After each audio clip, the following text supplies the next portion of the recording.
Is just beginning into what caused an American Airlines jet and a U.S. Army helicopter to collide midair in D.C. last night, presumably killing everyone on board. So part of the potential problem is that Reagan National Airport and Joint Base Anacostia Bowling share a very congested airspace. It's somewhat similar to our situation in Albuquerque, where the Sunport and Kirtland Air Force share runways and airspace too. Our Hawker Vanguard covers transportation closely for us and is here with a look at whether we have some of the same risks in the metro. Hawker?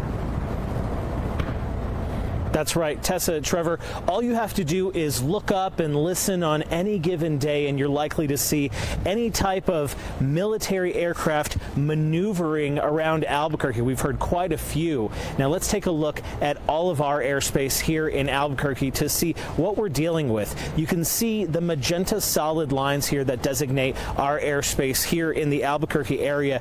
It's greatly unrestricted and we're blessed with a lot of land, of course, in New Mexico to allow us to maneuver freely, whether it's our south practice area, our west practice area, and even the runways when pilots are trying to come in and make a landing. It's completely unrestricted, unlike Washington, D.C. Let's take a look at what they're dealing with over there. In this chart here, we see these blue lines that are really just a representation of those designated corridors that helicopters are allowed to fly through around the Potomac River. It's one of the most heavily guarded pieces of airspace really in the entire country.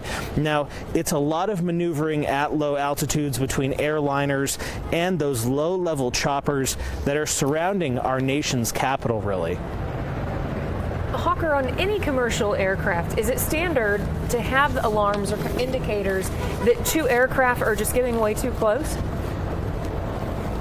There is, and we've heard so many really times that's saved really close calls in recent memory. It's called TCAS. It's the Traffic Collision Avoidance System. Now, in this illustration here, you're seeing the TCAS system at work with that yellow target aircraft that is encroaching into the white aircraft space there on your screen.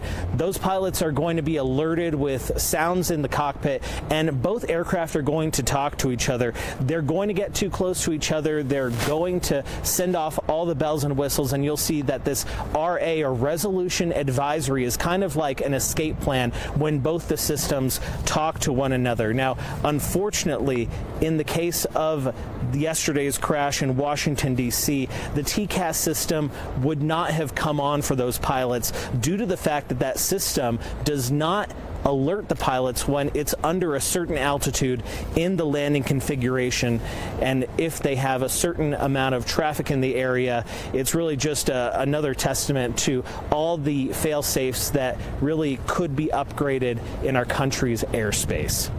And we've seen so many of those close calls over the years, and unfortunately now has ended in the worst case. Hawker, thank you.